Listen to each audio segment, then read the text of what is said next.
So continuing the story of Esau and Jacob, I want to look into the New Testament and into the book of Romans and chapter 9.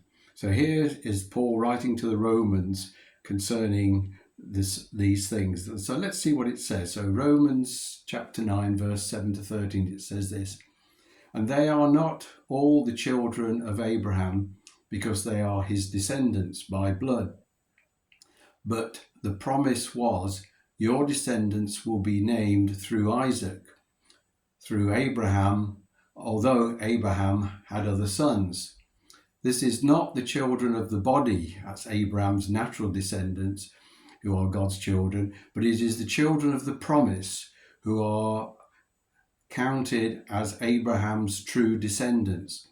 For this is what the promise said: about this time next year will come, and Sarah shall have a son." And of course we know that son was Isaac.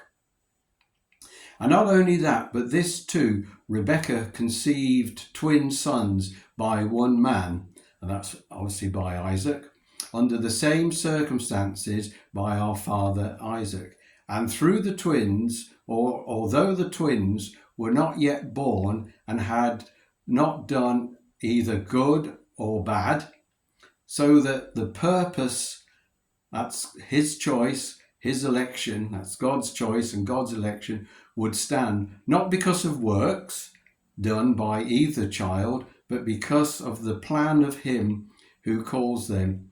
And it was said to her, the older Esau will serve the younger Jacob.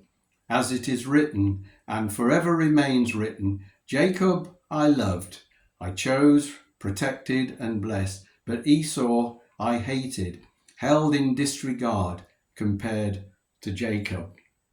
And here you could see again that clear distinction between the firstborn and the secondborn.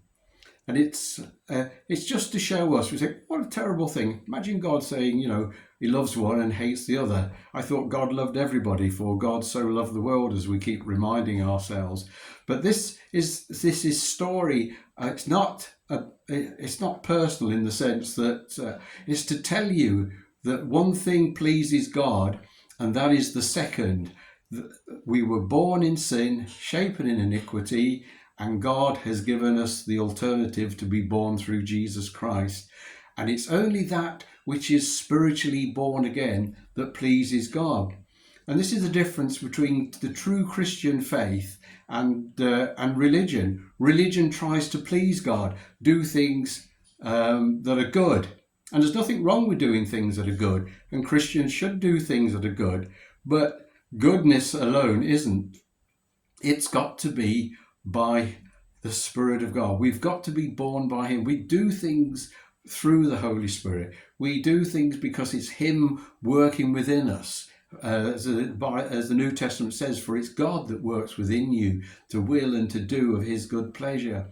And it's that spiritual that comes from us, through him, by him, for him, with him, that is acceptable to God, not this fleshy thing that we do. God will reject that. He's always rejected it, and he wants us to live, as I say, for him, by him, through him, with him, by his Holy Spirit. Born of him, born of God. That is the whole purpose of this story, and it's lovely that Paul again picks it up in Romans to tell them.